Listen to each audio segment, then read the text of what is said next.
य ॐ नमो भगवते वासुदेवाय ॐ வேற नमो குரூப் भगवते வாசிக்கிறேன். वासुदेवाय नारायणं नमस्कृत्य नरं चैव नरोत्तमं देवीं सरस्वतीं व्यासं ततो जयमुदीरयेत् नष्टप्रायेषु भद्रेषु नित्यं भागवतसेवया भगवती उत्तमश्लोके भक्तिर्भवती नैष्टुकी निगमकल्पतरोर्गलितं फलं सुखमुखातमृतद्रवसंयुतं पिबत भागवतं रसमालयं मुहुरहो रसिका भुवि भावुकाः ॐ अज्ञानतिमिरान्धस्य ज्ञानाञ्जनशलाकया चक्षुरुन्मिलितं येन तस्मै श्रीगुरवे नमः श्रीचैतन्यमनोभीष्टं स्थापितं येन भूतले स्वयं रूपः कदा माह्यं ददाति स्वपदान्तिकम् वन्देऽहं श्रीगुरो श्रीयुतपदकमलं श्रीगुरून् वैष्णवांश्च श्रीरूपं साग्रजातं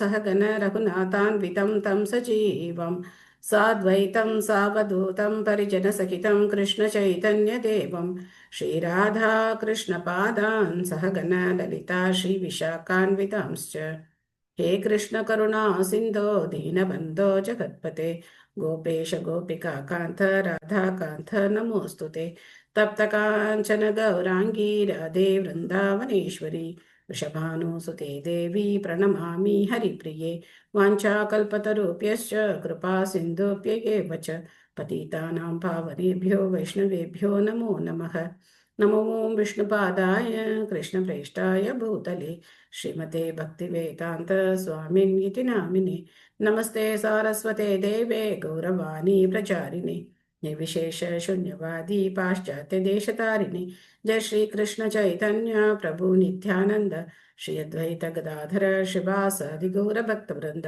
हरे कृष्ण कृष्ण कृष्ण हरे हरे हरे राम राम राम हरे हरे मुखं करोति वाचालं पङ्कुं लङ्कयते गिरिं यत्कृपातमहं वन्दे श्रीगुरुं दीनधारिणं परमानन्दं माधवं श्रीचैतन्यम् ईश्वरं हरिः ओं तत्सत् कथाञ्चन स्मृते यस्मिन् दुष्करं सुकरं भवेत् स्मरेति प्रीतं स्यात् श्रीचैतन्यं नमामिथम् ஹரே கிருஷ்ணா. நேத்து ஹரே நம்ம கிருஷ்ண பார்த்ததுலேருந்து மாதாஜி. என்ன ஞாபகம் இருக்கு சொல்லலாமா? ஹரே கிருஷ்ணா.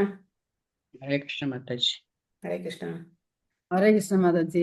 சொல்லுங்க மாதாஜி மாதாஜி. பிரணவ். பௌதிகத்துல நம்ம ஒரு கலையை கத்து வச்சிருக்கோம். பௌதிகத்துல மூழ்கி கிடக்கிற கலையை கத்து வச்சிருக்கோம். Hare very Krishna. Good very good. Dhritarashtra தண்ணீர் குடிச்சிட்டு அவருடைய கடைசி காலத்துல அஷ்டாங்க யோகத்துல இருக்காரு. தண்ணி மட்டும் அப்படி குடிச்சிட்டு இருக்கார். ஓகே. யமம் அதெல்லாம் ஃபாலோ பண்ணிட்டு இருக்காரு. வேற என்ன பார்த்தோம்? ஹரே கிருஷ்ணா மாதாஜி. வீடு, ஹரே கிருஷ்ணா. நாடு, குடும்பம், குழந்தைகள், சொத்து இதெல்லாம் நம்மள மூடி இருக்கிற பௌதீக திரைகள். திரைகள்னு பார்த்தோம். Very good. ஸோ நேற்று நாரதர் சொன்னாரு, யுதிஷ்டிரா உங்க பெரியப்பா ரொம்ப கஷ்டப்படுறான்னு நினைச்சு நீ என்ன பண்ணிடாத, போய் கூட்டிட்டுலாம் வரலாம்லாம் முயற்சி பண்ணாத. அவர் பர்ஃபெக்ஷன் அடையணும்னு சொல்லி போயிட்டாரு. ஸோ இதெல்லாம் அவர் பண்ணணும், இன்னும் பண்ண வேண்டிய காரியங்கள் இருக்கு. அவர் கொஞ்சம் முயற்சி பண்ணிக்கிட்டே இருக்காரு. அதனால நீ இப்போ நடுவில் போய் என்ன பண்ணக்கூடாது, தொந்தரவு பண்ணக்கூடாது அப்படின்னு சொல்றாரு. அதுக்கு மேலே என்ன ஆகுதுன்னு பார்ப்போம். ஸ்ரீமத் பாகவதம் முதல் ஸ்கந்தம் 13வது அத்தியாயம் திருதராஷ்டிரன் துறவு பதம் 57. சவா அத்யதனாத்ராஜன் பரதः பஞ்சமே ஹனி கலேவரம் ஹாஸ்யதி ஸ்வம் தச் ச பஷ்மி பவிஷ்யதி. முடிவையும் சொல்லிட்டார். கலேவரம் அப்படின்னா இந்த உடலை விடக்கூடிய சமயம். எம் எம் பாபி ஸ்மரன் பாவம் திஜத்தந்தே கலேவரம் அப்படின்னு பகவத்கீதையில வரும். அந்த காலேச்ச மாமேவ திஜத்தந்தே கலேவரம். உடலை விடக்கூடிய சமயம் வந்துருச்சு அவருக்கு. எப்ப விட போறாரு? பஞ்சமே அகனி, இன்னும் 5 நாள் தான் இருக்கு அப்படின்னு சொல்றாரு. இன்னும் 5 நாட்கள் அப்படின்னு சொல்லி ஒரு குறிப்பையும் கொடுத்துட்றார். மொழிபெயர்ப்பு. ராஜனே, அவர் இன்றிலிருந்து 5ஆம் நாளில் உடலை விட்டு விடுவார், அது சாம்பலாகி போய்விடும். ஸோ அதனால இப்ப போய் நீ அவரை தொந்தரவு பண்ண தேவையில்லை அப்படின்னு சொல்லிட்டார். கலைவாணி மாதாஜி படிக்கிறீங்களா? ஹரே கிருஷ்ணா மாதாஜி. ஸ்ரீலா பிரபுபாதருக்கு பொருளுரை. திருதராஷ்டிரர் உடலை விட்ட பின் அவரது மோக சக்தியினால் அவ்வுடல் தானாகவே எரிந்து சாம்பலாகி விடும் என்பதால் எந்த ஈமச் சடங்குகளும் தேவையில்லை. எனவே யுதிஷ்டிரர் செல்ல வேண்டியதில்லை என்பதையே நாரத முனிவரின் குறிப்பு உணர்த்தியது. யோகியால் தான் விரும்பிய நேரத்தில் உடலை விட்டுவிட முடியும். பிறகு சுயமாக உண்டாக்கப்படும் நெருப்பால் அவ்வுடலை சாம்பலாக்கி அவர் விரும்பிய உலகை அவரால் அடைய முடியும். ஹரே கிருஷ்ண மாதாஜி. ஹரே தேங்க்யூ கிருஷ்ணா. மாதாஜி. தேங்க்யூ மாதாஜி. இதான் யோகியினுடைய ஒரு சிறப்பு. அவர் விரும்பின நேரத்துல தன்னுடைய உடலை விட முடியும். பீஷ்மர் அப்படித்தானே வெயிட் பண்ணார் இல்லையா? அந்த உத்தராயண காலம் வர்றதுக்காக அவர் வெயிட் பண்ணார். ஸோ அது மாதிரி அவர் தூய பக்தரா இருந்தார். இவர் பக்தர் கிடையாது, தீரரா தான் இருக்கார். பக்தரா இன்னும் மாறல. இருந்தாலும் அவருடைய யோக சக்தியினால அவர் என்ன பண்ண போறார்? தன்னோட விடலை விட்டுற போறார். அப்போ அதே யோக சக்தியினால அந்த உடலுக்கு அவரே நெருப்பும் ஏற்படுத்திடுவார். அதனால நீ போய் ஈம கிரியைகள் எல்லாம் செய்யணுங்கிற அவசியமும் கிடையாது. நீ அங்க போகவே தேவையில்லை அப்படின்ட்ட. எல்லாமே அங்கேயே முடிஞ்சிட போகுது. நீ ஒன்றும் அங்க போய் செய்ய வேண்டியது எதுவும் கிடையாது அப்படின்னு சொல்ற. அப்போ காந்தாரி என்ன ஆவாங்க? அவங்களையும் பார்ப்போம். दह्यमाने अग्निभिर्देहे पत्यो पत्नी सहोडजे बहिः स्थिता पतिं साध्वी தம் அக்னிம் அனுவேஷதி. இங்க சாத்வி அப்படிங்கிற வார்த்தையில சொல்லப்படுற பத்னி சாத்வி அப்படிங்கிற வார்த்தையெல்லாம் இருக்கு. என்ன ஆக போகுதுன்னு பார்க்கலாம். யோக சக்தியினால் உண்டாகும் தீயில் பர்ணசாலையுடன் தன் கணவரின் தேகம் எரிக்கப்படும் பொழுது வெளியிலிருந்து அதை கவனித்துக் கொண்டிருக்கும் பதிவிரத்தையான அவரது மனைவியும் ஆழ்ந்த கவனத்துடன் அத்தீயில் பிரவேசிக்க போகிறாள். ஸோ காந்தாரி என்ன பண்ண போறாங்க? அவங்க இந்த மாதிரி அஷ்டாங்க யோகம்லாம் பயிற்சி பண்ணல. அவங்க அதெல்லாம் பண்ண தேவையும் கிடையாது. அவங்க கணவருக்கு பணிவிடை செஞ்சுக்கிட்டே இருக்காங்க, அவ்வளவுதான். ஆனா கணவன் இந்த மாதிரி தன்னுடைய யோக சக்தியினால அவங்க தங்கியிருக்கிற பர்ணசாலை அப்படின்னாக்கா, பர்ண அப்படின்னாக்கா இலைகள்னு அர்த்தம். அந்த இலைகளால அந்த குடில் வேயப்பட்டிருக்கு. மேல கூரையெல்லாம் இலைகளால வேயப்பட்டிருக்கு. சின்ன ஒரு குடிசையில இருக்காங்க. ஸோ அந்த பர்ணசாலையில் எரியும் போது என்ன பண்ண போறாங்க? காந்தாரியும் அதுக்குள்ள போய் அவங்க கணவனோட உடலோட போய் அவங்களும் எரிஞ்சிட போறாங்க அப்படின்னு சொல்றார். சுபமலர் மாதாஜி படிக்கிறீங்களா? ஓகே மாதாஜி. ஹரே கிருஷ்ணா. ஹரே கிருஷ்ணா. பொருளுரை. காந்தாரி திருதராஷ்டிரரின் மிக சிறந்த வாழ்க்கை துணைவியாகவும் பதிவிரதையாகவும் இருந்தாள். எனவே யாகத்தீயில் யோகத்தீயில் ஓகே, இதுல அப்படி போட்டிருக்கு மாதாஜி.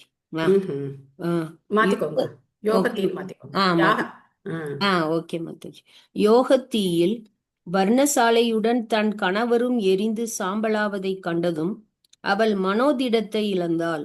100 மகன்களையும் இழந்து வீட்டை விட்டு வெளியேறிய அவள் காட்டில் தன் அன்புக்குரிய கணவரும் எரிந்து போவதை கண்டாள். இப்போது உண்மையாகவே அவள் தனிமையை உணர்ந்தாள். எனவே தன் கணவர் எரிந்து கொண்டிருந்த தீயில் அவளும் பிரவேசித்து கணவருடன் மரணத்தை தழுவினாள். இது சதி அல்லது இறந்த கணவருடன் உடன்கட்டை ஏறுதல் என்று அழைக்கப்படுகிறது. மேலும் இது ஒரு பெண்ணின் மிகவும் பக்குவமான செயல் என்று கருதப்படுகிறது. பிற்காலத்தில் கணவனுடன் உடன்கட்டை ஏற விரும்பாத பெண்ணும் அதை செய்யும்படி கட்டாயப்படுத்தப்பட்டதால் இச்சடங்கு வெறுக்கத்தக்க குற்றச்செயலாக கருதப்பட்டது. கடந்த யுகங்களில் காந்தாரியும் மற்றவர்களும் உடன்கட்டை ஏறியதைப் போல் இன்றைய பெண்களால் செய்ய முடியாது. காந்தாரியை போன்ற ஒரு பதிவிரதை அக்கினியை விட தன் கணவரின் பிரிவு அதிகமாக தகிப்பதை உணர்வாள். அத்தகைய ஒரு பெண் தன்னிச்சையாக உடன்கட்டை ஏறலாம். இதில் யாருடைய வற்புறுத்தலும் இல்லை. இச்சடங்கு ஒரு சம்பிரதாயமாக மாறி ஒரு பெண் இதை செய்தே தீர வேண்டும் என்று வற்புறுத்தப்பட்ட போது இது உண்மையாகவே குற்றச்செயலானது. எனவே இச்சடங்கிற்கு அரசாங்கம் தடை விதித்தது. நாரதரின் இந்த முன் அறிவிப்பு விதவையான தன் பெரியன்னையை தேடி செல்வதிலிருந்து யுதிஷ்டிர மகாராஜனை தடுத்தது. நன்றி மாதாஜி. ஹரே கிருஷ்ணா. நம்ம ஏற்கனவே நிறைய பார்த்தோம். இந்த மாதிரி பாண்டு இறந்தவொடனே மாதிரி உடன்கட்டை ஏறினாங்க. குழந்தைங்களை பார்க்கறதுக்காக குந்தி இருந்தாங்க. பட் அபிமன்யு இறந்த போது உத்தராவுக்கு வயத்துல குழந்தை இருந்ததுனால உத்தரா அந்த குழந்தையை காப்பாத்துறதுக்காக உடன்கட்டை ஏறல அப்படின்னா நம்ம பார்த்தோம். இங்க காந்தாரி தன்னுடைய கணவனுடைய மறைவுக்கு பின்னா அவங்க அந்த உடல் எரியும் போது அதுல அவங்களும் எரிஞ்சு சாம்பல் ஆயிடுறாங்க. அதனால பெரியம்மா பத்தி நீ கவலைப்பட வேண்டாம், அவங்களுடைய இதையும் அதே மாதிரி அவங்க முடிச்சுக்கிறாங்க அப்படின்னு நாரதர் எல்லா குறிப்பையும் முன்னாடியே சொல்லிடுறார். ஸோ பிரபுபாத் இதுக்கு விளக்கம் கொடுக்குறார். கணவனுடைய பிரிவு அப்படிங்கிறது அந்த அக்னியை விட ரொம்ப தகிக்கக்கூடியது அப்படின்னத அந்த காலத்தில் உணர்ந்ததுனால அவங்க கணவனை பிரிஞ்சு வாழ முடியாமல் உடன்கட்டை ஏறினாங்க. பட் இன்னைக்கு இருக்கிற மனோபாவம் எல்லாம் எப்படி எப்படியோ மாறி போச்சு. நேற்று சர்வீஸ் பண்ணிட்டு இருக்கும்போது ஒரு மாதாஜி சும்மா பேசிட்டு இருந்தாங்க. அப்போ அவங்க சொல்றாங்க, என்ன கல்யாணம் பண்ணிக்கிட்டு எப்போ பார்த்தாலும் குடும்ப உறுப்பினர்களுக்கே எல்லா சேவையும் செஞ்சுக்கிட்டே இருக்க வேண்டியிருக்கு. ம் நமக்கு அவங்களுக்குன்னு ஒரு தனியான ஒரு நேரமே இல்லை அப்படின்னு சொன்னாங்க. நான் சொன்னேன், எதுக்காக தனியான ஒரு நேரம் இருக்கணும்? குடும்பத்தை பராமரிக்கிறது தானே இப்போ என்னுடைய கடமையும். அதெல்லாம் ஒத்துக்க முடியாது. அவங்களுக்குன்னு பர்சனலாக டைம் வேண்டாமா அப்படின்னாங்க. இன்னைக்கு காலம் அந்த மாதிரி ஆகிப்போச்சு. எல்லாமே பர்சனல் பர்சனல் பர்சனல் அப்படிங்கிறாங்க. அதனால இப்போ பெண்கள் என்ன நினைக்கிறாங்க, கல்யாணமே பண்ணிக்க வேண்டாம். ஏன் கல்யாணம் பண்ணிக்கணும்? ஏன் ஒருத்தருக்கு சேவை செய்யணும்? ஏன் குழந்தை பெற்றுக்கணும்? அதுக்கு ஏன் நம்ம அதை ஏன் வளர்க்குற சிரமத்தில் நம்ம எதுக்காக எடுத்துக்கணும்? நம்ம சம்பாதிக்கிறோம், நம்ம கிட்ட பணம் இருக்கு, நம்ம வாழ்க்கையை அனுபவிப்போம் அப்படிங்கிற மனப்பான்மை இன்னைக்கு பெண்களுக்கு ஆகிப்போச்சு. அப்போ இதெல்லாம் படிச்சா அவங்களுக்கு எப்படி இருக்கும் இல்லையா? ஏப்பா இவ்வளோ கொடுமையா, இதுக்கு நம்ம பேசாம இருந்துடலாம்ப்பா அப்படின்னு நினைப்பாங்க. பட் இதோடைய ஆழம் அவங்களுக்கு புரியறது கிடையாது. விதரஸ்து தத்தத் ஆச்சரியம் நிஷாம்ய குருநந்தன ஹர்ஷசோக யுதஸ்தஸ்மாத் கந்தா தீர்த்த நிஷேவகः. விதுரர் அந்த ஆச்சரியத்தை கண்டு மகிழ்ச்சியும் துன்பமும் மேலிட அப்புண்ணிய தீர்த்தத்திலிருந்து கிளம்பி சென்று விடுவார். அப்போ விதுரர் என்ன பண்ணுவாரு? அவரு இவங்களோட தானே இருக்கார், 3 பேரும் சேர்ந்து தானே போனாங்க. அவர் என்ன பண்ணுவார் அப்படின்னா, அவருக்கு மகிழ்ச்சியும் இருக்கான், துன்பமும் இருக்கான். எதுக்காக மகிழ்ச்சி, எதுக்காக துன்பம் அப்படின்னா, ஆஹா திருதராஷ்டிரர் ஒரு வழியா திருந்தினாரே அப்படின்னு மகிழ்ச்சி. துன்பம் எதுக்காக? ஆஹா எங்க அண்ணனை பிரிஞ்சுட்டேனே அது அப்படிங்கிறதுக்காக துன்பமா? எங்க அண்ணா அண்ணி 2 பேர் இந்த மாதிரி இறந்து போயிட்டாங்களே அப்படிங்கிறதுக்காக துன்பமா அப்படின்னா அந்த துன்பம் கிடையாது. என்ன துன்பம்னு நம்ம பொருளுரையில பார்ப்போம். பொன்மணி மாதாஜி படிக்கிறீங்களா? ஹரே கிருஷ்ண மாதாஜி. ஹரே பிரணாம் கிருஷ்ண, மாதாஜி. பிரணாம் மாதாஜி. பொருளுரை வழங்கியவர் தேவித்ரு ஆசா பக்தி வேதாந்த சுவாமி ஸ்ரீல பிரபுபாதாக்கு ஜெய். திருதராஷ்டர் பௌதிகத்தில் முன்பு அளவுக்கு அதிகமான பற்று கொண்டிருந்தார் என்பதால் இப்பொழுது அவர் முக்தியடைந்த யோகியாக அதிசயமான முறையில் உடலை விட்டதைக் கண்டு ஆச்சரியப்பட்டார். திருதராஷ்டர் வாழ்வில் உயர்ந்த கதியை அடைந்ததற்கு விதுரர் தான் காரணம் என்பதில் சந்தேகமில்லை. எனவே அதையறிந்த விதுரர் மகிழ்ச்சியடைந்தார். ஆனால் அவரது தமையனை ஒரு தூய பக்தராக மாற்ற முடியவில்லையே என்று அவர் வருத்தப்பட்டார். பகவானின் பக்தர்களான பாண்டவர்களிடம் திருதராஷ்டிரர் விரோதம் கொண்டிருந்தார். இதனால்தான் விதுரர் அவரை தூய பக்தராக மாற்றவில்லை. பகவானின் திருவடிகளில் இழைக்கப்படும் குற்றத்தை விட வைஷ்ணவரின் பாதங்களில் இழைக்கப்படும் குற்றம் அதிக ஆபத்தானதாகும். திருதராஷ்டர் கடந்த கால வாழ்வில் ஆழ்ந்த பௌதிக பற்று கொண்டிருந்தார் என்றாலும் விதுரர் அவருக்கு கருணை காட்டுவதில் மிகவும் தாராளமாக நடந்து கொண்டார். ஆனால் தற்போதைய வாழ்வில் கிடைக்கப் போகும் அத்தகைய பலன் முடிவாக பரமபுருஷ பகவானின் விருப்பத்தை பொறுத்தது என்பதில் சந்தேகமில்லை. எனவே திருதராஷ்டிரருக்கு முக்தி மட்டும்தான் கிடைத்தது. மேலும் இத்தகைய முக்தி பெற்ற பல வாழ்வுகளுக்கு பிறகுதான் ஒருவர் பக்தி தொண்டின் நிலையை அடைகிறார். தமது அன்னையையும் அண்ணியையும் இழந்ததால் விதுரர் உண்மையாகவே மிகவும் வருத்தப்பட்டார். இந்த வருத்தத்தை போக்கும் ஒரே வழி தீர்த்த யாத்திரை தான். இதனால் விதுரரை திரும்பவும் அழைப்பதற்கு யுதிஷ்டருக்கு விருப்பமில்லாமல் போனது. ஹரே கிருஷ்ணா. தேங்க்யூ மாதாஜி. யுதிஷ்டருக்கு வாய்ப்பு இல்லாமல் போனது. ஓகே, ஸோ இங்கே நம்ம பார்க்குறோம், திருதராஷ்டிர தூய பக்தரை மாற்ற முடியல. காரணம் என்ன? அவர் பாண்டவர்களுக்கு செய்த அநீதி, குற்றம். ஸோ பகவான் தன்னை பழிச்சு பேசுறவங்களை கூட பொறுத்துப்பார். ஆனால் தன்னுடைய பக்தர்களுக்கு ஏதாவது ஒரு துன்பம் கொடுக்குறவங்கள பகவான் பொறுத்துக்க மாட்டார். பகவானுக்கு பக்தர்கள் அவருடைய உடலில் உள்ள அங்கங்கள் மாதிரியாம் பக்தர்கள். நம்ம 3வது காண்டத்துல பார்க்கலாம். சனகாதி முனிவர்கள் வைகுண்டத்துக்கு உள்ள போகணும் அப்படின்னு சொல்லி முயற்சி பண்றாங்க. பட் ஜெய விஜயர்களால தடுக்கப்படுறாங்க. அப்போ அவங்களுக்கு கோபம் வருது, இவங்க யார் நம்மளை தடுக்கிறாங்களே அப்படின்னு சொல்லிட்டு அவங்களுக்கு சாபம் கொடுக்குறாங்க. அப்போ உடனே பகவான் அந்த இடத்துல வந்துடுறார். வைகுண்ட வாசலுக்கே பகவான் ஃப்ளைட்ல வந்துடுறார். வைகுண்டத்துலேருந்து விமானத்துல வைகுண்ட வாசலுக்கு வந்துடுறார் பகவான். அந்த முனிவர்கள்ட்ட பேசும்போது நம்ம பார்க்கலாம், ரொம்ப அற்புதமா பேசுறார். ஒரு பக்கம் அந்த சனகாதி முனிவர்களை ரொம்ப புகழ்ந்து பேசுறார். பிராமணர்கள் தான் உயர்ந்தவர்கள், உங்களுடைய பிரார்த்தனைகள் உங்களுடைய இதனால தான் என்னால வந்து இந்த மாதிரி எல்லாம் இருக்க முடியுது அப்படிலாம் வேற சொல்றார். அப்ப என்ன சொல்றாரு அப்படின்னாக்க, உங்களுக்கு யாராவது தவறு செஞ்சாங்க அப்படின்னா நான் கண்டிப்பா அதை பொறுத்துக்கவே மாட்டேன். ம் என்னுடைய கரங்கள் தவறு செய்தா கூட நான் அதை உடனே வெட்டிடுவேன் அப்படின்னு சொல்றார். அந்த அளவுக்கு பகவான் வந்து சொல்றார். அதுல யார கரங்கள்னு சொல்றார் அப்படின்னாக்க ஜெய விஜயர்களை சொல்றார். ஆனா சனகாதி முனிகள் குழம்பி போறாங்க. பகவான் நம்மளை புகழ்ந்து சொல்றாரா இல்ல நம்மளை வந்து இகழ்ந்து சொல்றாரா, என்ன சொல்றாருன்னா உங்களுக்கு புரியவே இல்லை. என்ன சொல்ற வராது பகவான் அப்படின்னு சொல்லி உங்களுக்கு புரியவே இல்லை. ஆனா ஒண்ணு மட்டும் நல்லா புரியுது, நாம தப்பு பண்ணிட்டோம் அப்படிங்கிறத அவங்க புரிஞ்சுக்கிறாங்க. இவங்களுக்கு சாபம் கொடுத்தது மூலமா நம்ம பெரிய தவறு பண்ணிட்டோம் அப்படின்னு மட்டும் புரிஞ்சுக்கிறாங்க. ஸோ அதுக்கப்புறம் நடக்கிற உரையாடல்கள்லாம் அற்புதமான உரையாடல்கள். ஸோ அந்த மாதிரி பகவானுக்கு பக்தர்கள் ரொம்ப ரொம்ப பிரியமானவங்க. நம்ம வந்து அம்பரீஷ் மகாராஜருடைய அந்த சரித்திரத்திலையும் பார்க்கலாம். துர்வாசர் என்ன பண்றாரு, அம்பரீஷரை அழிக்கிறதுக்காக அந்த ஒரு நெருப்பு அக்னி பூதத்தை ஏவுறார். ஆனா பகவான் கையில இருக்கிற சுதர்சனம் தானா கிளம்பி வந்துட்டாராம். பகவான் கூட ஆணை கொடுக்கலையாம், அவரா கிளம்பி வந்துட்டாராம். யாரை அழிக்கிறதுக்கு? துர்வாசரை அழிக்கிறதுக்கு. அப்போ துர்வாசர் பகவான் கிட்ட போய் மன்னிப்பு கேட்கும்போது பகவான் என்ன சொல்றார், "ம், நான் ஒன்றும் பண்ண முடியாதுன்ட்டார்.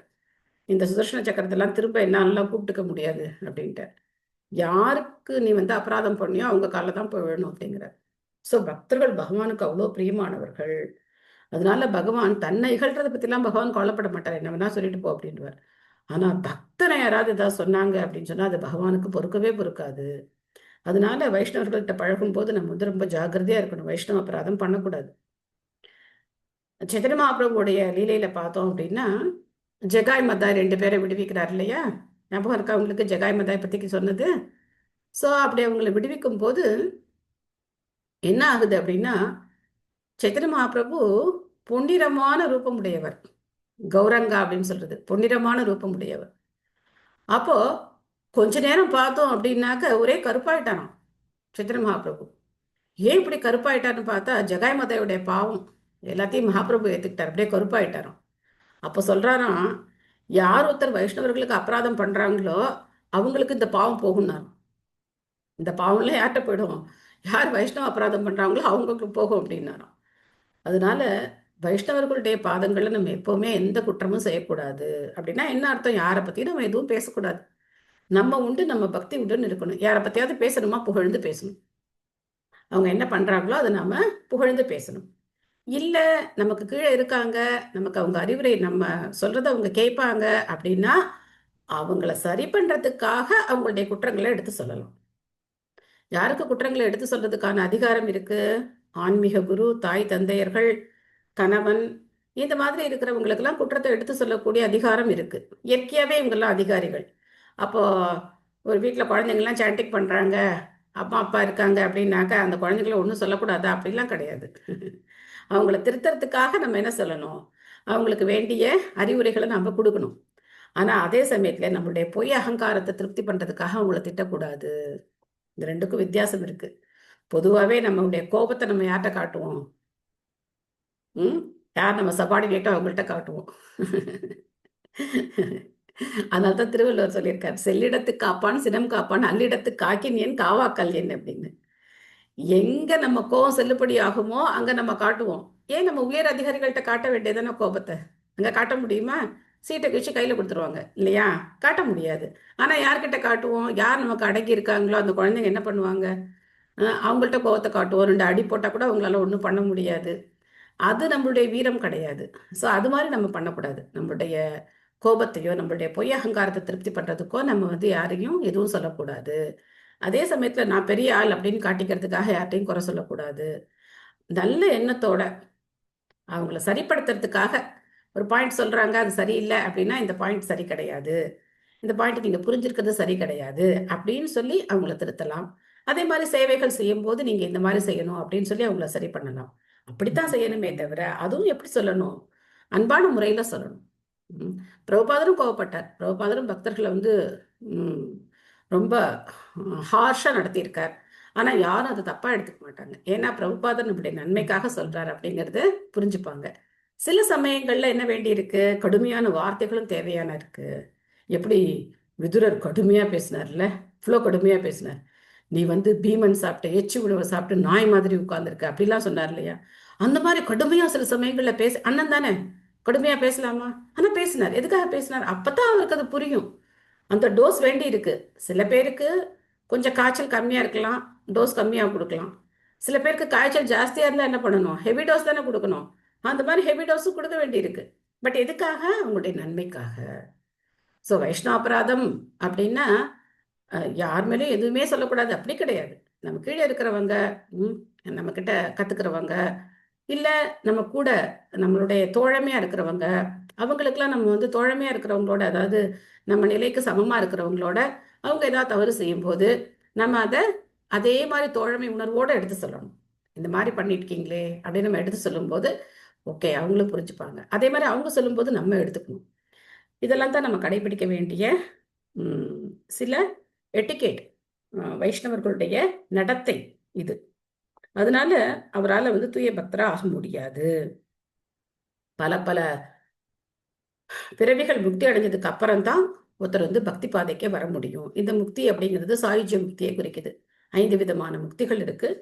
அதுல வந்து பகவானுடைய அந்த பிரம்மஜோதியில போய் கலக்கிற முக்தி தான் அவருக்கு கிடைச்சதே தவிர வைகுண்டம் போறதுக்கான வழி அவருக்கு கிடைக்கல. இருந்தாலும் அவங்கள பிரிஞ்ச அந்த வருத்தத்துல அவர் என்ன பண்றாரு, உடனே தீர்த்த யாத்திரைக்கு கிளம்பிட்டார். முன்னாடியே ஒரு தடவை தீர்த்த யாத்திரை போயிட்டு தான் வந்தாரு. அதனால இப்ப செகண்ட் டைமும் அவர் கிளம்பிட்டார்.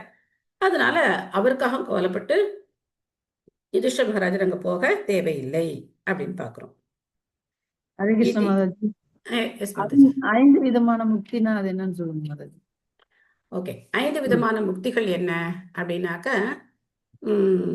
முதல் நிலை வந்து சாயுஜ்ய முக்தி, அதாவது பகவானுடைய பிரம்மஜோதியில போய் கலக்கிற முக்தி சாயுஜ்ய முக்தி அப்படின்னு சொல்லப்படுது.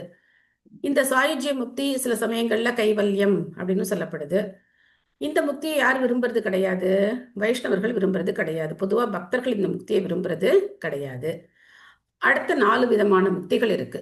அந்த 4 முக்தி என்ன அப்படின்னாக்க, சாரூபிய, சாரூபிய ரூபம் அப்படின்னு சொல்றோம் இல்லையா? சாரூபிய, பகவானை போலவே ரூபம். வைகுண்டத்துல இருக்கிறவங்களுக்குலாம் நம்ம முன்னாடியே டிஸ்கஸ் பண்ணோம் இல்லையா? அவங்கள மாதிரியே பகவானை மாதிரியே இருப்பாங்க. என்ன வித்தியாசம்னு பார்த்தோம். பகவானுக்கும் அங்க இருக்கிறவங்களுக்கும் என்ன வித்தியாசம்னு பார்த்தோம். எப்படி வித்தியாசம் கண்டுபிடிக்கிறதுன்னு பார்த்தோம்.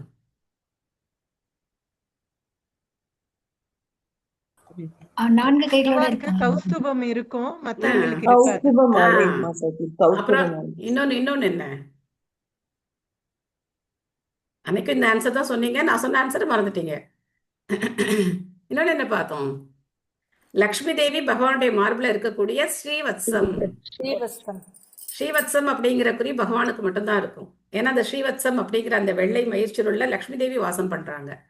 ஸோ இதுதான் மற்றவங்களை பகவான்கிட்ட பிரிக்கக்கூடிய அடையாளம். மற்றபடி எல்லாரும் பகவான் மாதிரியே இருப்பாங்க.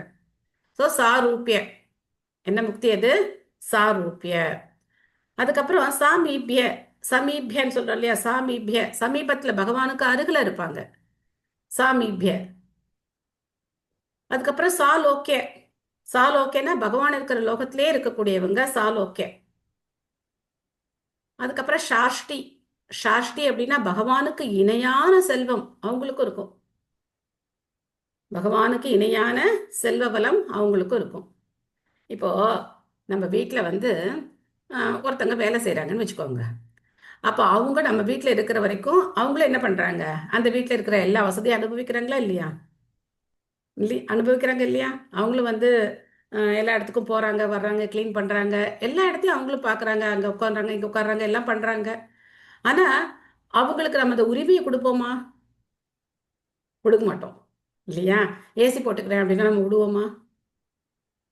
உனக்கு எதுக்கு இப்போ ஏசி அப்படின்னு நம்ம கேட்போம் இல்லையா? சொன்னா பகவான் அந்த மாதிரி பண்ண மாட்டார். பகவான் அந்த மாதிரி பண்ண மாட்டார். அவருக்கு என்ன செல்வ வளம் இருக்கோ அதே செல்வ வளம் அங்க இருக்கிற எல்லாருக்கும் பகிர்ந்து கொடுக்குறார். சோ அதனால இந்த 4 விதமான முக்திகள் வைகுண்ட லோகத்துல கிடைக்கக்கூடிய முக்திகள். சாரூபிய, சாமீபிய, சாலோக்கிய, சாஷ்டி. இந்த 4 முக்திகள். இதை ஓரளவுக்கு பக்தர்கள் ஓகே பரவாயில்ல அப்படிங்கிறாங்களாம். ஆனா பக்தர்களுக்கு இது கூட ஒண்ணும் முக்கியம் இல்லை. என்னதான் முக்கியம்? பக்தர்கள் எதைத்தான் எதிர்பார்க்கிறாங்க?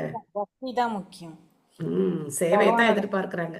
பகவானுக்கு பண்ணக்கூடிய சேவை, பக்தி தொண்டை தான் அவங்க வந்து எதிர்பார்க்கறாங்க. வேற எதுவும் அவங்க வந்து எதிர்பார்க்கறது கிடையாது. நேற்று அந்த இது பாத்தீங்களா? இன்னைக்கு இந்த தர்ஷன் பாத்தீங்களா? ராதா மாதவ் தர்ஷன் பாத்தீங்களா? எஸ் எவ்வளோ மாதாஜி, பார்த்தோம் எவ்வளோ மாதாஜி. அழகு, எவ்வளோ அழகு, எவ்வளோ அழகு இல்லையா? சூப்பரா இருந்தது மாதாஜி. ஸோ இந்த ட்ரெஸ் தான் நேற்று எல்லாரும் உட்காந்து அந்த பூக்கள் எல்லாம் ஒட்டி இந்த இதெல்லாம் செஞ்சு அந்த மாதிரி அவ்வளோ அழகாக டெக்கரேட் பண்ணியிருக்காங்க. ஃபுல்லாக ஜுவல்லரி எல்லாமே பூக்களால் பண்ணி. இன்னைக்கு 7 மணிக்கு புஷ்பாபிஷேகம் இருக்கு, 6 மணிக்கு இருக்கு. பார்க்கணும் எப்படி. இன்னொரு கிளாஸும் இருக்கு. கிளாஸை கட் பண்ணுறதா புஷ்பாபிஷேகம் பார்க்குறதா ஒன்றும் புரியல எனக்கு. ஸோ எனிவே போய் பார்த்து தான் ஆகணும். இது வருஷத்துல ஒரு தடவை நடக்கிறது புஷ்பாபிஷேகம். ரொம்ப அற்புதமா இருக்கும். எப்பவுமே அபிஷேகத்துக்கு அப்புறம் புஷ்பம் போடுவாங்க, பட் இது வந்து ரொம்ப ஸ்பெஷல். இந்த விண்டர்ல பண்ணக்கூடிய புஷ்பாபிஷேகம் அப்படிங்கிறது ரொம்ப ரொம்ப ஸ்பெஷல். ஆனந்தம் ஆனந்தம் ஆனந்தமே. எங்க பார்த்தாலும் யார் முகத்தை பார்த்தாலும் ஆனந்தத்தை தவிர வேற எதையும் பார்க்க முடியாது. பக்தர்கள் முகத்தை பார்த்தாலே பகவானை பார்க்க வேண்டாம், அவங்க முகத்தை பார்த்தாலே அவ்வளவு சந்தோஷமா இருக்கும். ஸோ அதனால விதுரரும் வந்து கிளம்பி போறார் அப்படின்னு நம்ம பார்க்குறோம். அடுத்த பதம் 60. இதி புக்தா தாத்ருஹத் ஸ்வர்கம் நாரதः சஹதும் புருஹு யுதிஷ்டிரோ வசஸ்தஸ்ய ஹ்ருதி கிருத்வா ஜஹாத் கசஹ சுசஹ. இப்படி கூறிவிட்டு மாமுனிவரான நாரதர் தனது வீணையுடன் ஆகாயத்தில் கிளம்பினார். யுதிஷ்டிரர் அவரது உபதேசத்தை உள்ளத்தில் நிறுத்தியதால் எல்லா கவலைகளையும் அவரால் போக்கிக் கொள்ள முடிந்தது. ஸோ அப்பப்போ இந்த மாதிரி விதுரர், நாரதர், அதுக்கப்புறம் வியாசர், இவங்கெல்லாம் வந்து யுதிஷ்டிர மகாராஜருக்கு அப்பப்போ அறிவுரைகள், அவருக்கு அவருக்கு வேண்டிய வழிகாட்டுதல்கள் எல்லாம் கொடுத்துக்கிட்டே இருக்காங்க. ஸோ நாமளும் பகவானை டிபெண்ட் பண்ணி இருந்தோம் அப்படின்னா எந்த விதத்திலேயாவது பகவான் நமக்கு பக்தர்கள் மூலமா நம்ம வாழ்க்கைக்கு உண்டான எல்லா விதமான சங்கடங்களையும் போக்குறதுக்கு நமக்கு வழி காட்டுவார். யாரோ ஒரு பக்தர் வந்து நமக்கு அந்த வழி காட்டுவார். கண்டிப்பா அது நடக்கும். நெக்ஸ்ட் பொருளுரை மைத்திலி மாதாஜி படிக்க. ஹரே கிருஷ்ணா மாதாஜி. ஹரே கிருஷ்ணா. பொருளுரை பை ஸ்ரீல பிரபுபாதுக்கு ஜெய். பகவானின் கருணையால் ஒரு ஆன்மீக உடலை பெற்ற நாரதர் நித்தியமாக விண்வெளியில் சஞ்சரிக்க கூடியவராவார். ஜட ஆன்மீக வெளியில் உள்ள எந்த கிரகத்திற்கும் அவரால் தடையின்றி சிறிது நேரத்தில் சென்றுவிட முடியும். முற்பிறப்பில் அவர் ஒரு பணிப்பெண்ணின் மகனாக இருந்ததை நாம் முன்பே விளக்கினோம். தூய பக்தர்களுடன் தொடர்பு கொண்டதால் அவர் விண்வெளியில் எப்பொழுதும் தடையின்றி பிரயாணம் செய்யும் நிலைக்கு உயர்த்தப்பட்டார். எனவே ஒருவர் நாரதரின் அடிச்சுவடுகளை பின்பற்ற முயல வேண்டும் என்பதுடன் இயந்திர கருவிகளால் மற்ற உலகங்களுக்கு செல்லும் வீணான முயற்சியை கைவிட வேண்டும். யுதிஷ்டர் சிறந்த பக்தராக இருந்ததால் அவரால் அவ்வப்போது நாரதரை காண முடிந்தது. நாரதரை காண விரும்பும் ஒருவர் முதலில் பக்தி உள்ளவராக இருந்து நாரதரின் அடிச்சுவடுகளை பின்பற்ற வேண்டும். ஸ்ரீமத் பாகவதம் முதல் காண்டத்தின் திருதராஷ்டிரன் துறவி என்னும் தலைப்பை கொண்ட 13ஆம் அத்தியாயத்திற்கான பக்தி வேதாந்த பொருளுரைகள் இவ்வாறு நிறைவு பெறுகின்றன. ஹரே கிருஷ்ணா. ஹரே கிருஷ்ணா. ஹரிகிதோம் தத் சத். 13வது அத்தியாயம் திருதராஷ்டிரன் துறவு பல பாடங்களை கொடுக்கக்கூடிய அத்தியாயம். நாரதருடைய உபதேசம் நம்ம எப்பவுமே ஞாபகம் வச்சுக்கணும். அந்த கால கர்ம குணாதீனோ தேகோயம் பாஞ்சபௌதிக அது சொன்னார். அகஸ்தானி சகஸ்தானம் பல்குணானி அதை சொன்னார். ஜீவோ ஜீவஸ்ய ஜீவனம் இது சொன்னார். ஸோ அது மாதிரி இந்த உபதேசங்கள்லாம் எப்பவுமே மனசுக்குள்ள என்ன இருக்கணும், ஓடிக்கிட்டே இருக்கணும் நமக்கு. அப்பதான் நம்ம வாழ்க்கையில நம்மளால பக்தியில ஸ்திரமா இருக்க முடியும். ஸோ இந்த அத்தியாயத்துல இருக்காது ஏதாவது சந்தேகங்கள், கேள்விகள் ஏதாவது இருக்கா? ஹரே கிருஷ்ணா மாதாஜி, அந்த Yes, சதி மாதா. பத்தி சொன்னீங்கல்ல, அது பத்தி ஒரு டவுட். ராமாயணத்துல வந்து தசரதர் இறந்து போனோடனே அவங்க எல்லாம் இருந்தாங்கல்ல, அப்போ அந்த இது இல்லையா இல்ல எப்படின்னு ஒரு டவுட். இருந்தது. சதி அப்படிங்கிறது எப்பவுமே இருக்கிறது தான், இருந்தது. பட் அவங்க எதுக்கு உடன்கட்டை ஏறல அப்படின்னு எனக்கு தெரியல. ஏன் ஏறலன்னு தெரியல. தேங்க்யூ. ஹரே கிருஷ்ணா. மேபி மற்ற மகன்களால் தடுக்கப்பட்டிருக்கலாம், இல்ல ராமரை பிரிஞ்சு இருக்காங்க. ஸோ ராமர் வரதுக்காக, இதெல்லாம் என்னோட ஸ்பெகுலேஷன் தான். ஸோ எனக்கு தெரியல, அதான் ரைட் ஆன்சர். அடுத்த அத்தியாயம் 14வது அத்தியாயம் ஸ்ரீ கிருஷ்ணரின் மறைவு. இது ரொம்ப கஷ்டமான ஒரு அத்தியாயம். ஸோ பகவான் ஸ்ரீ கிருஷ்ணர் இந்த உலகத்து லீலைகள் எல்லாம் முடிச்சுக்கிட்டு தன்னுடைய ஆன்மீக உலகத்துக்கு திரும்பி போறார். அது எப்படி யுதிஷ்டிர மகாராஜருக்கு தெரிஞ்சது, அதுக்கப்புறம் அவர் என்ன பண்ணார் அப்படிங்கிறதெல்லாம் நம்ம வந்து பார்க்க போறோம். பதம் 1. சூத உவாச்ச சம்பிரஸ்திதே துவாரகாயாம் ஜிஷ்ணோ பந்தோ தித்ருஷயா ஞாதும் ச புண்ணியலோகஸ்ய கிருஷ்ணஸ்ய ச விசேஷ்டிதம். மொழிபெயர்ப்பு ஸ்ரீ சீது கோஸ்வாமி கூறினார், பகவான் ஸ்ரீ கிருஷ்ணரை கண்டு அவரது அடுத்த நடவடிக்கைகளை அறியவும் மற்ற நண்பர்களை காணவும் அர்ஜுனன் துவாரகைக்கு சென்றார். இப்போ துஷ்ட மகாராஜர் என்ன பண்றாரு? அர்ஜுனனை துவாரகைக்கு அனுப்பி வைக்கிறார். செல்வகுமாரி மாதாஜி படிக்கிறீங்களா? ஹரே கிருஷ்ணா மாதாஜி. ஹரே கிருஷ்ணா. மொழிபெயர்ப்பு மற்றும் பொருளுரை வழங்கிய பிரபுபாதருக்கு ஜெய். பகவத்கீதை கூறுவது போல் பக்தர்களை காத்து அசுரர்களை அழிப்பதற்காக பகவான் பூமியில் அவதரிக்கிறார். எனவே குருஷேத்திர போர் முடிந்து யுதிஷ்டிர மகாராஜனுக்கு முடிசூட்டப்பட்டதும் பகவானுடைய அவதார நோக்கம் பூர்த்தி அடைகிறது. பாண்டவர்கள் முக்கியமாக ஸ்ரீ அர்ஜுனன் பகவானின் நித்திய சகாக்களாக இருந்தனர். எனவே பகவானின் அடுத்த திட்டங்களை பற்றி அறிந்து வர அர்ஜுனன் துவாரகைக்கு சென்றார். ஹரே கிருஷ்ணா மாதாஜி. ஹரே கிருஷ்ணா. ஸோ இப்போ எல்லாம் அமைதியாக போயிட்டு இருக்கு. இவர் வேற சொல்லியிருக்காரு இல்லையா, நாரதர் ஏற்கனவே ஒரு குறிப்பு கொடுத்துட்டு போயிருக்கார். இன்னும் கொஞ்ச நாள்ல கிருஷ்ணரும் கிளம்பிடுவார், அதனால நீங்களாம் தயாராகுங்கன்னு வேற சொல்லிட்டு போயிருக்கார். அதனால பகவானுடைய திட்டம் என்ன அப்படிங்கறது தெரிஞ்சுட்டு வர்றதுக்காக யுதிஷ்டிர மகாராஜர் அவரை அனுப்புறார். வியாதீதாக கதிச்சின்மாசாஸ் ததா நாயா ததோர்ஜுன ததர்ச்ச கோர ரூபானி நிமித்தானி குருத்வக. சில மாதங்கள் கழிந்தன. அர்ஜுனன் திரும்பி வரவில்லை. யுதிஷ்டிர மகாராஜன் பிறகு அச்சமூட்டும் சில கெட்ட சகுனங்களை காண ஆரம்பித்தார். ஸோ இந்த சகுனங்கள் எல்லாம் உண்மைதான். இந்த மாதிரி சில கெட்ட சகுனங்களை அவர் பார்க்கிறார். ஜி சாந்தி மாதாஜி படிக்கிறீங்களா? ஹரே கிருஷ்ண மாதாஜி. ஹரே கிருஷ்ணா. மொழிபெயர்ப்பு பொருளுரை வழங்கிய தெய்வத்திரு ஆசா பக்தி வேதாந்த சுவாமி ஸ்ரீல பிரபுபாதருக்கு ஜெய்.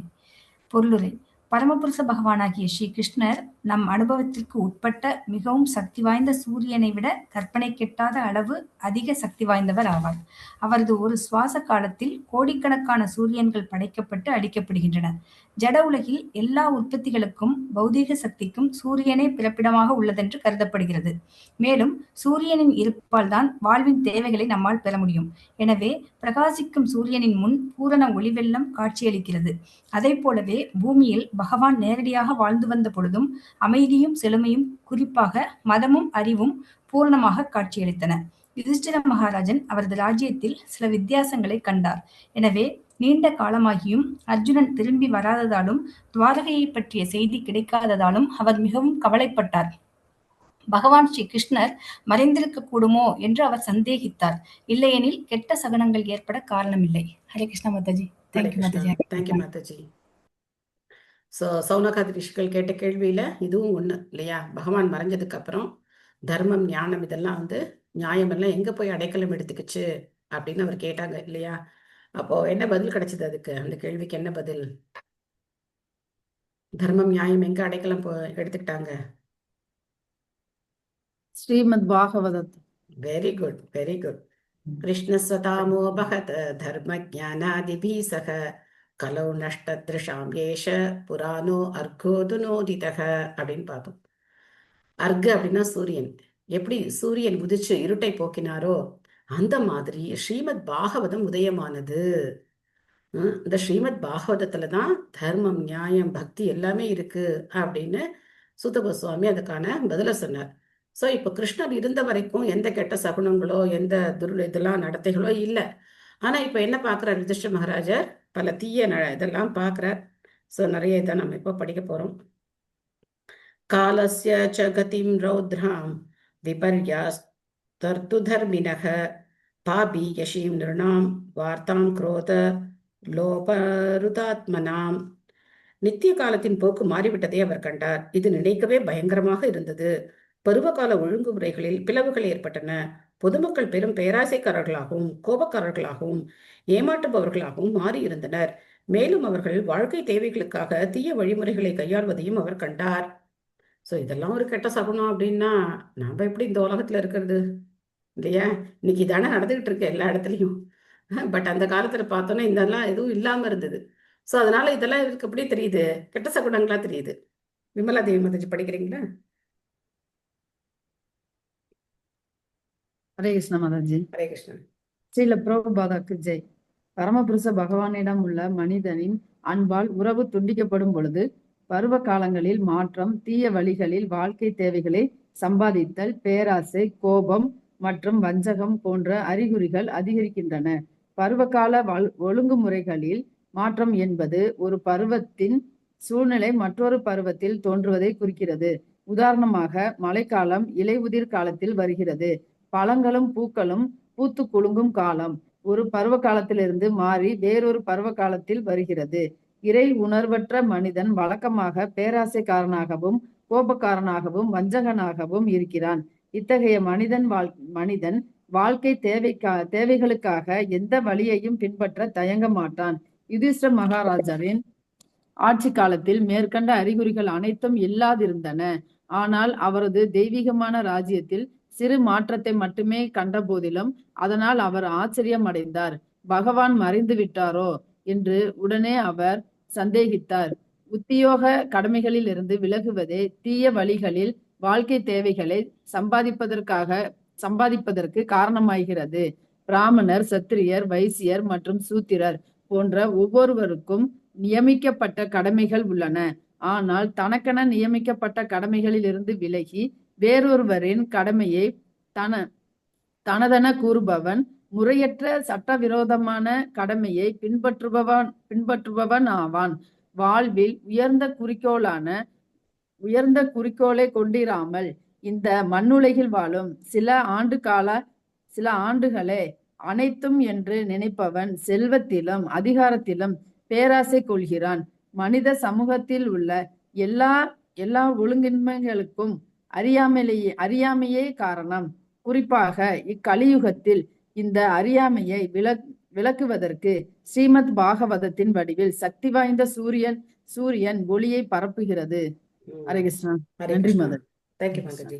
அதே ஸ்லோகம். புராணோ அர்கோ துனோதிதக. அர்க அப்படின்னா சூரியன். சூரியன் உதிக்கிற மாதிரி இந்த ஸ்ரீமத் பாகவதம் உதித்தது அப்படின்னு சொல்லி இங்கே பிரபுபாதர் இந்த பொருளுரையை முடிக்கிறார்.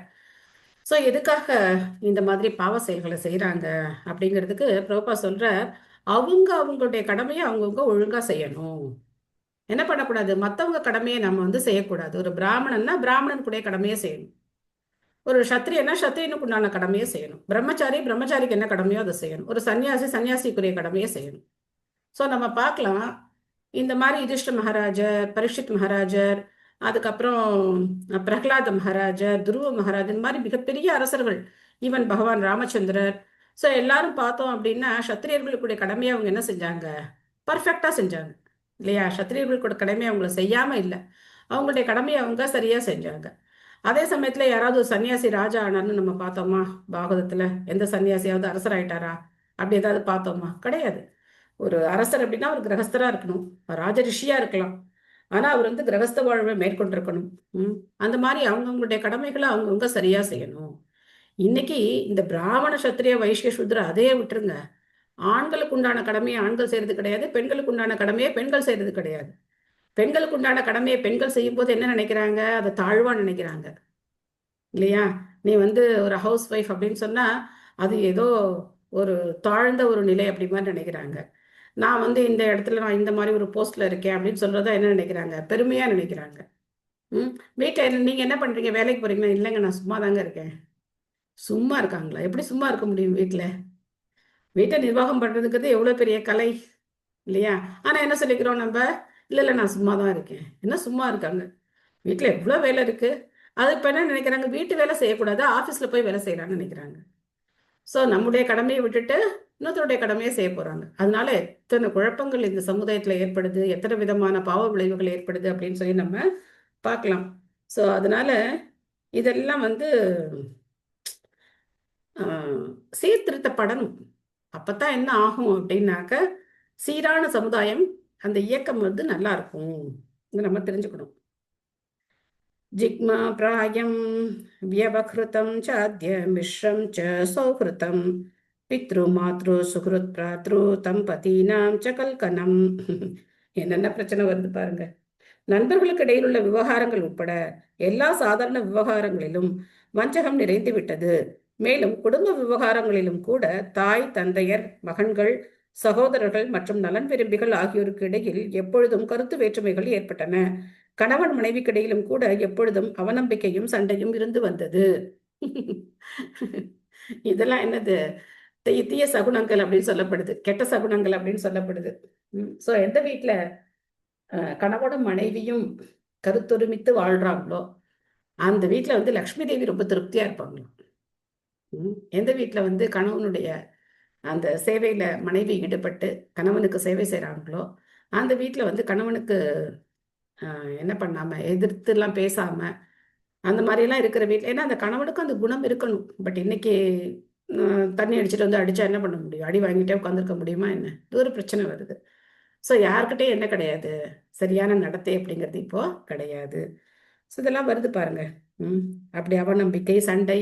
நம்ம இதில் என்ன போட்டுக்கலாம், இப்போ டைவோர்ஸும் சேர்த்துக்கலாம். எல்லா இடத்துலையும் டைவோர்ஸ் நடந்துகிட்டே இருக்கு அப்படின்னு நம்ம வந்து அதை சேர்த்துக்கலாம். பட் அந்த வார்த்தையே இல்லை பாருங்க.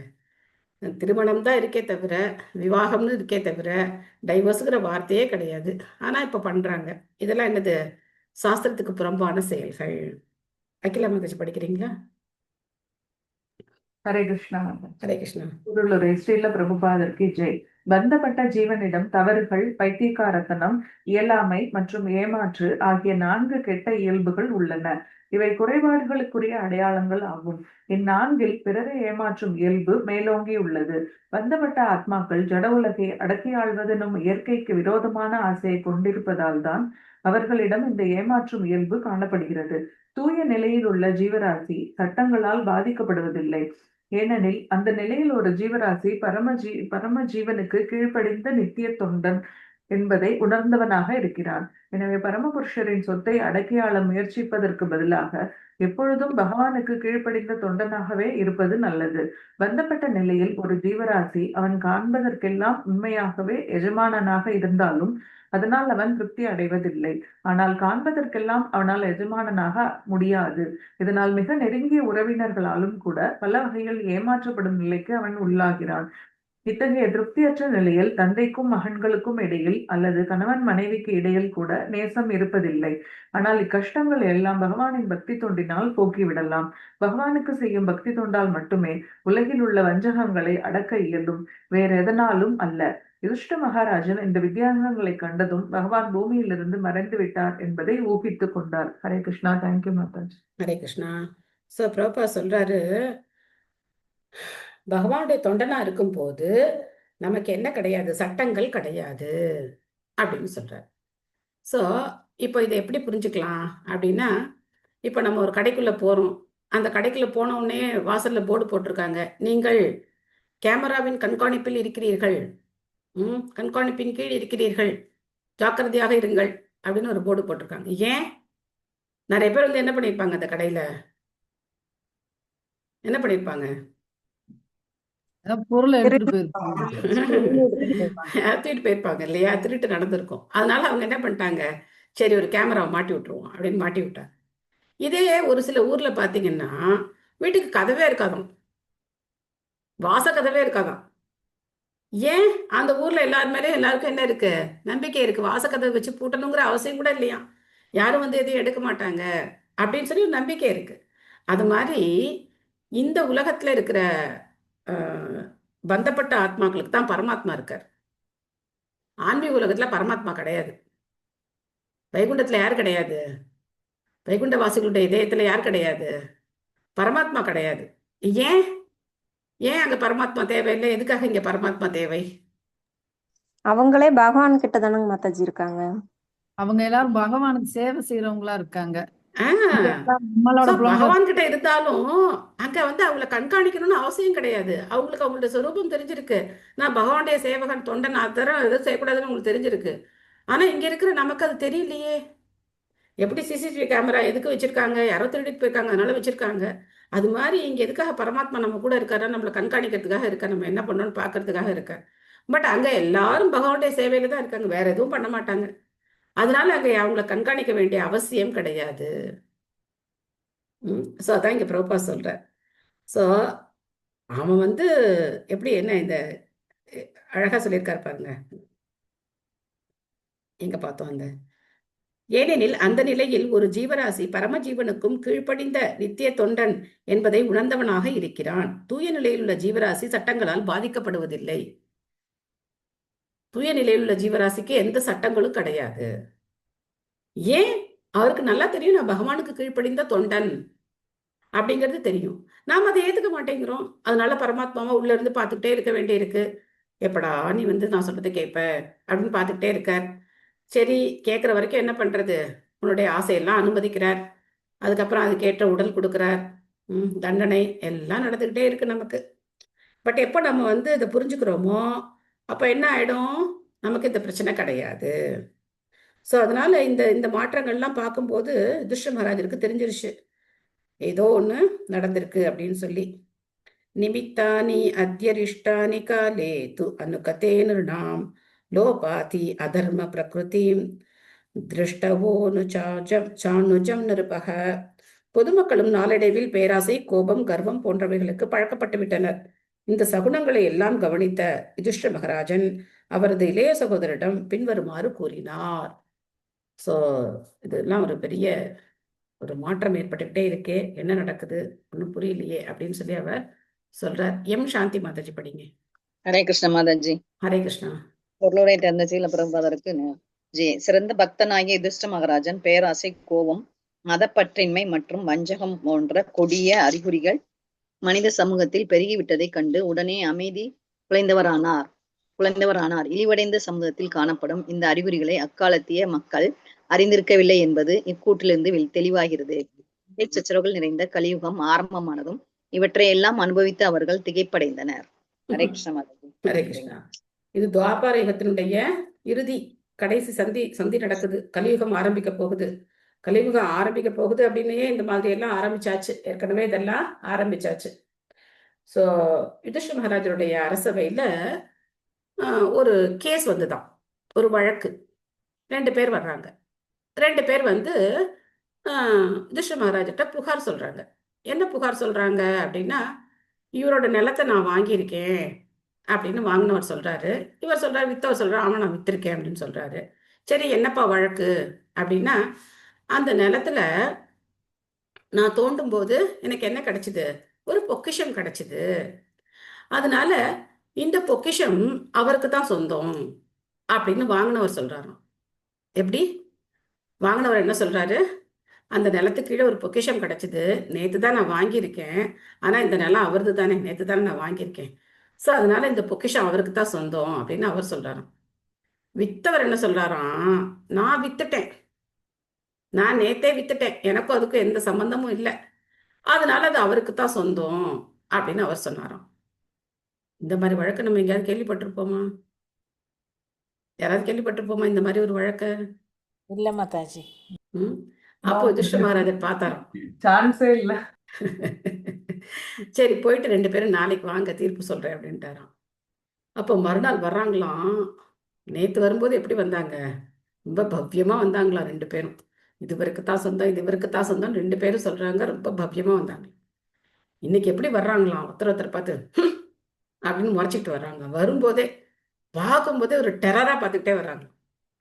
என்னடா ஆச்சு அப்படின்னு பார்த்தா இவர் சொல்றாராம், நான் தான் வாங்கிட்டேன்ல, அது எனக்கு தானே சொந்தம் அப்படின்னு சொல்றாராம். இவர் சொல்றாராம், நேத்தானே நான் வித்தேன், அது வரைக்கும் என்னோட நிலத்துக்கு அடியில தானே அது இருந்தது, நான் நிலத்து மேலதான் வித்திருக்கேன், கீழே விற்கல, அது எனக்கு தான் சொந்தம் அப்படின்னு சொன்னாராம். இப்ப யுதிஷ்டிர மகாராஜ் பார்த்தாராம், நேத்து வேற மாதிரி பேசிட்டு வந்தீங்களேப்பா, இன்னைக்கு என்ன இப்படி பேசுறீங்க அப்படின்னு பார்க்கும்போது அப்பதான் புரிஞ்சுதான் என்ன ஆரம்பமாச்சு.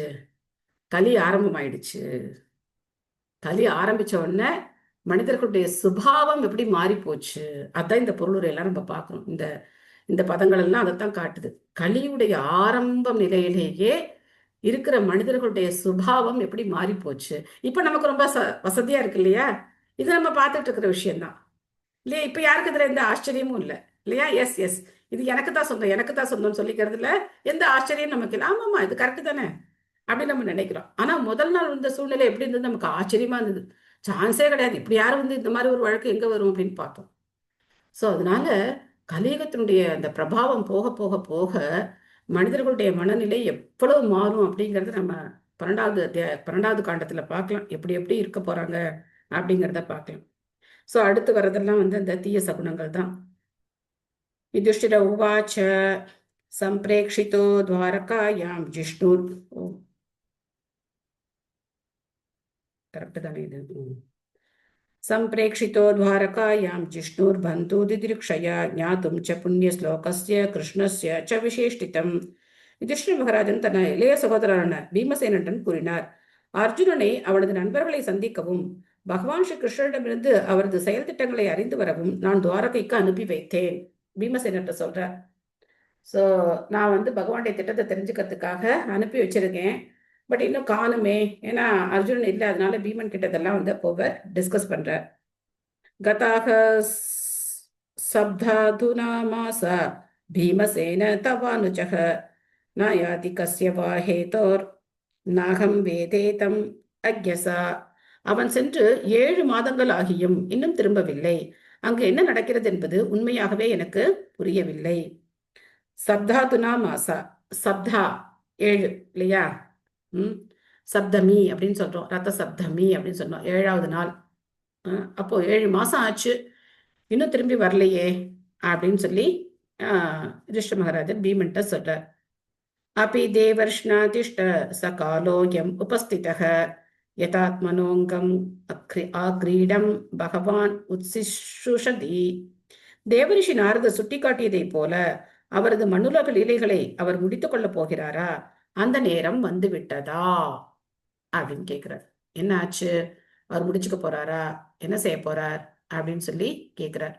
செல்வகுமாரி மாதாஜி படிக்கிறீங்களா? ஹரே கிருஷ்ணா மாதாஜி. ஹரே கிருஷ்ணா. நாம் பல முறை விளக்கியிருப்பதை போல் புருஷரான பகவான் ஸ்ரீ கிருஷ்ணருக்கு பல விரிவங்கங்கள் உள்ளனர். அவர்கள் ஒவ்வொருவரும் சம சக்தியுடையவர்கள் என்ற போதிலும் அவர்கள் வெவ்வேறு கடமைகளை செய்கின்றனர். பகவான் கூறிய வெவ்வேறு வாக்கியங்கள் பகவத்கீதையில் உள்ளன. அவற்றில் ஒவ்வொன்றும் வெவ்வேறு விரிவங்கங்களுக்கு அல்லது விரிவங்கங்களின் அங்கங்களுக்கு உரியவை ஆகும். உதாரணமாக கீதையில் பகவான் கூறுகிறார், பரதகுல தோன்றலே, எங்கெல்லாம் எப்போதெல்லாம் தர்மம் நிலைகுலைந்து அதர்மம் மேலோங்குகிறதோ அப்போதெல்லாம் நான் அவதரிக்கிறேன். பக்தரை காத்து தீயவரை அழித்து மத கொள்கைகளை நிலைநிறுத்துவதற்காக யுகந்தோறும் நான் அவதரிக்கிறேன். பகவத்கீதை 4.8. நான் செயலாற்றுவதை நிறுத்தினால் மனித குலம் வழி தவறி சென்றுவிடும். நானும் தேவையற்ற ஜனத்தொகை உண்டாவதற்கு காரணமாகி புலனறிவுள்ள ஜீவன்களில் அமைதியை குலைத்தவனாவேன். பகவத்கீதை 3.24. உயர்ந்த மனிதனின் செயல்களை எல்லாம் சாதாரண மனிதன் பின்பற்றுவான். தன் செயலால் எந்த தரத்தை அவன் உவமை அமைத்து காட்டுகிறானோ அதையே உலகம் முழுவதும் பின்பற்றுகிறது. பகவத்கீதை 3.21. பகவானின் மேற்கண்ட கூற்றுகள் அனைத்தும் சங்கர்ஷனர், வாசுதேவர், பிரத்யும்னர், அனிருத்தர் மற்றும் நாராயணரை போன்ற அவரது விரிவங்கங்களுக்கு பொருந்துவனவாக உள்ளன. இவர்கள் வெவ்வேறு உன்னத விரிவங்கங்களாக தோன்றும் பகவானே ஆவார்.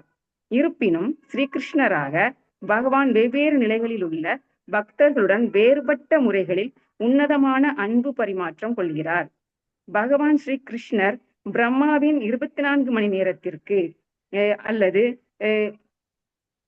8 மில்லியன்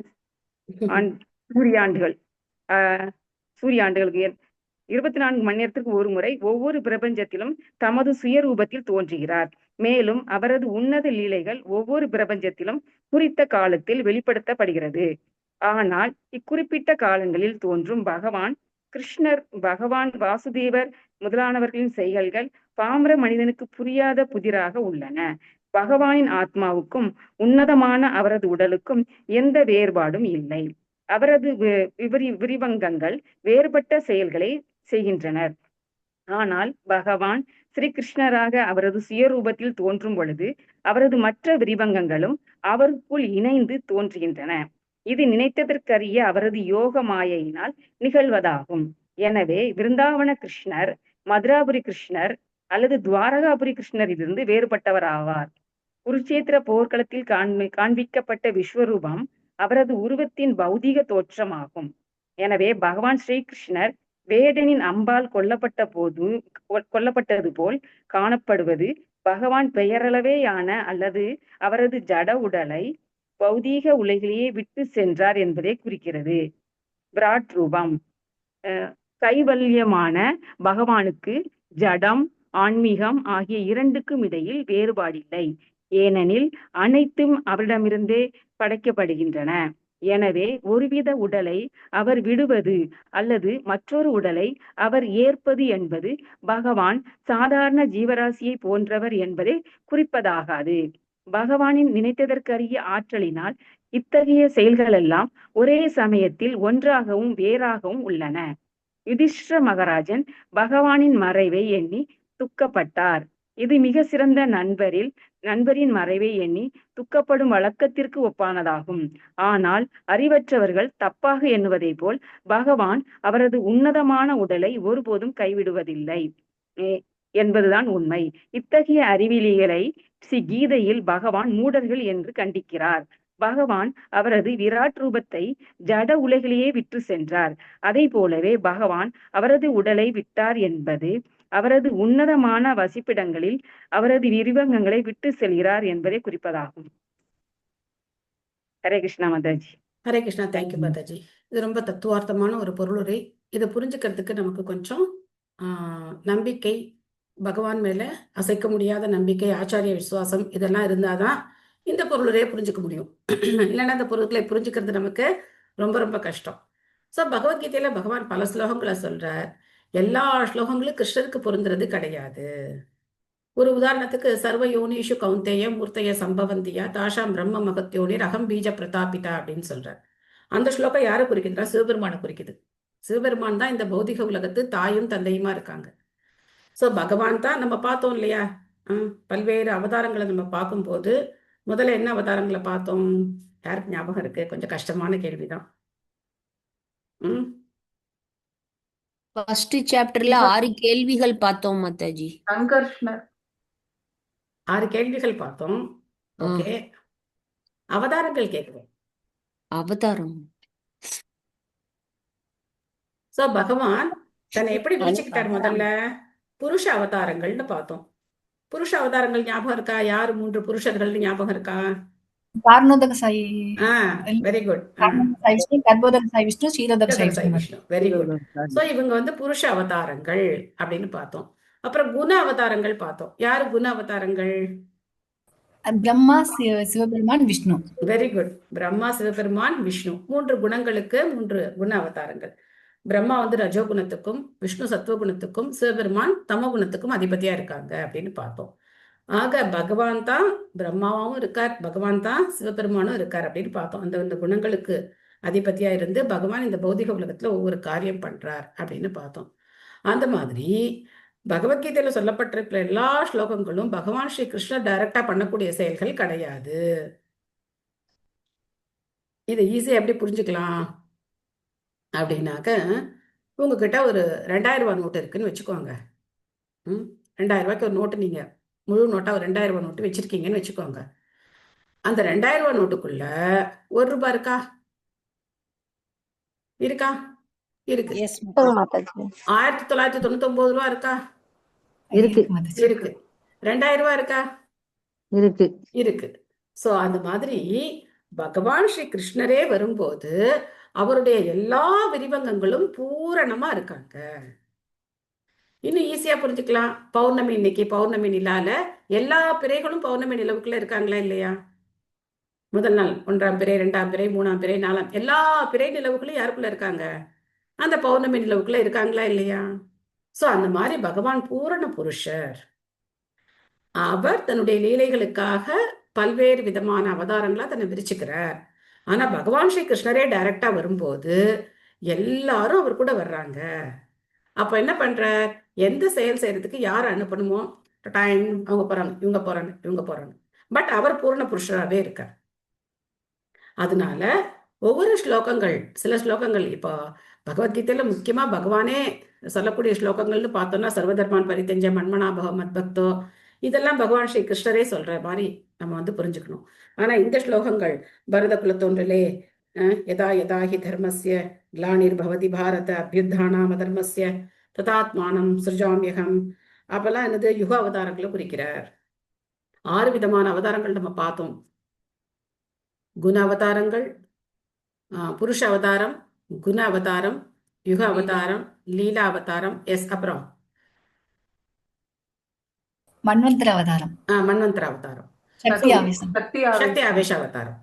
ஸோ இந்த அவதாரங்கள் எல்லாருமே ஒரு ஒரு செயல்களை செய்யக்கூடியவங்க.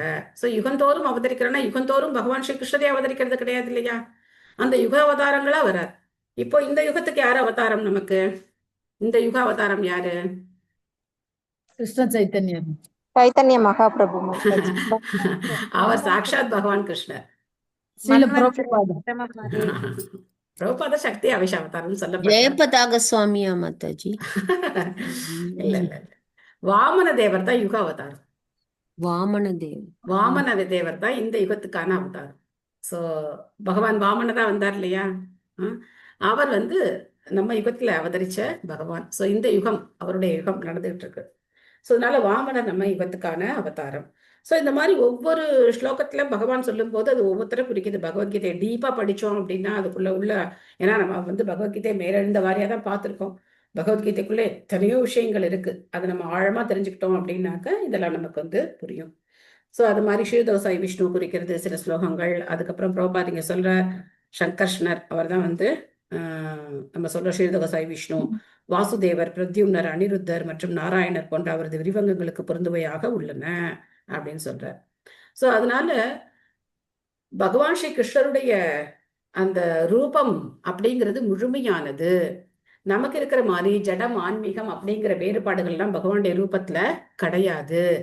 ஆனா பகவான் அந்த வேடனுடைய அம்புனால அவர் வந்து இந்த உடலை விட்டார் அப்படிங்கிறது அவருடைய விராட் ரூபம் அல்லது விஸ்வரூபத்தை தான் விட்டார். அது பக்தர் இல்லாதவங்களை குழப்பறதுக்காகவும் பகவான் அப்படி செய்யறார். அதனால்தான் பகவான் வந்து பகவத்கீதையில சொல்றார், அவஜானந்தி மாமூடா மானுஷம் தனுமாஷதம் பரம்பாவம் அஜானந்தோ மமபூத மகேஸ்வரம் அப்படின்னு சொல்றார். என்னுடைய அந்த உயர்ந்த நிலையை தெரிஞ்சுக்காதவங்க என்ன ஒரு சாதாரண மனிதனை நினைக்கிறாங்க அப்படின்னு சொல்றார். ஸோ சில பேர் இன்னைக்கு சொல்லுவாங்க கிருஷ்ணனுடைய சமாதி இருக்கு நான் பார்த்திருக்கேன்னு சொல்லுவாங்க. எஸ், பகவான் வந்து எல்லாரையும் குழப்பறதுக்காக பக்தர் அல்லாதவங்களை குழப்புறார். பக்தர்கள் இந்த உண்மையெல்லாம் தெரிஞ்சுக்கிறாங்க. அதனாலதான் பகவான் சொன்னார், ஜென்ம கர்ம சமே திவ்யம் ஏவம் யோவேதி தத்வதக தெக்வா தேகம் புனர்ஜென்ம நைதி மாமேதி சோர்ஜுனா அப்படின்னு சொல்றார். அது அவ்வளவு சுலபம் கிடையாது. பகவானுடைய பிறப்பு, பகவானுடைய லீலைகள் இதெல்லாம் வந்து திவ்யமானவை அப்படின்னு நாம புரிஞ்சுக்கிட்டோம் அப்படின்னா நமக்கு அடுத்த பிறவி கிடையாது அப்படின்னு நம்ம பார்க்குறோம். Okay, thank you all. Hare Krishna Hare Krishna Krishna Krishna Hare Hare, Hare Rama Rama Rama Hare Hare. Thank you. உங்களுக்கு ஏதாவது கேள்விகள் கருத்துக்கள் எது இருந்தாலும் நாம Hare Krishna Mataji. Thank you Mataji. Thank you. Monday discuss பண்ணுவோம். நான் இன்னைக்கு இதோட நான் வந்து எண்டு கொடுத்துட்றேன். ஏன்னா எனக்கு அடுத்த ஒரு கிளாஸ் இருக்கு. பாசுரம் வந்து நீங்க குரூப்ல பாடி போட்டுருங்க, எல்லாரும் மற்றவங்க கேட்டுப்பாங்க. ஸோ அதனால அடுத்த கிளாஸ் நான் வந்து ஸ்டார்ட் பண்ணணும். நன்றி Mataji. Hare Krishna. Thank you. Thank you Krishna. Thank you Mataji. Hare Krishna Hare Krishna Krishna Krishna Hare Hare. ரொம்ப நல்லா இருந்துச்சு. மாதாஜி முழு பௌர்ணமியை சொல்லி உதாரணம் சொன்னது இன்னும் நல்லா இருந்துச்சு. அதுக்குள்ள எல்லா பிறையும் வந்துருது அப்படின்னு சொல்லி. நம்ம இன்னைக்கும் பார்க்க முடியுது இல்ல மாதாஜி? ஆமா, பானுமாரா சொன்ன உதாரணம். பானுமாரா வந்து ஒரு பவர் பாயிண்ட் பிரசன்டேஷன் கொடுத்தார். ஒரு 15 வருஷம் முன்னாடி நாங்க அதை கோயம்புத்தூர்ல அட்டன் பண்ணோம். ரொம்ப அருமையா பவர் பாயிண்ட் பிரசன்டேஷன் ஒன்று பண்ணார் பானுமாராஜ். அப்ப எனக்கு அது ரொம்ப பிடிச்சிருந்தது அந்த உதாரணம். அது நான் அது ஆழமா மனசுல வச்சுக்கிட்டேன். இது சொல்றதுக்கு மத்தவங்களுக்கு சொல்றதுக்கு நமக்கு இது எல்லாருக்குமே ரொம்ப இஷ்டமா இருக்கும், புரியும். நல்லா நம்மளும் பாக்குறோம் அத. முழு பௌர்ணமிக்குள்ள கிருஷ்ணருக்குள்ளே எல்லாரும் இருக்காங்க. Hare Krishna. Hare Krishna. Thank you. Hare Krishna. Hare Krishna Mataji. Hare Krishna. Hare Krishna Mataji. Thank you Mataji. Thank you. Hare Krishna. Hare Krishna Hare Krishna Krishna Krishna Hare Hare, Hare Rama Rama Rama Hare Hare. Thank you.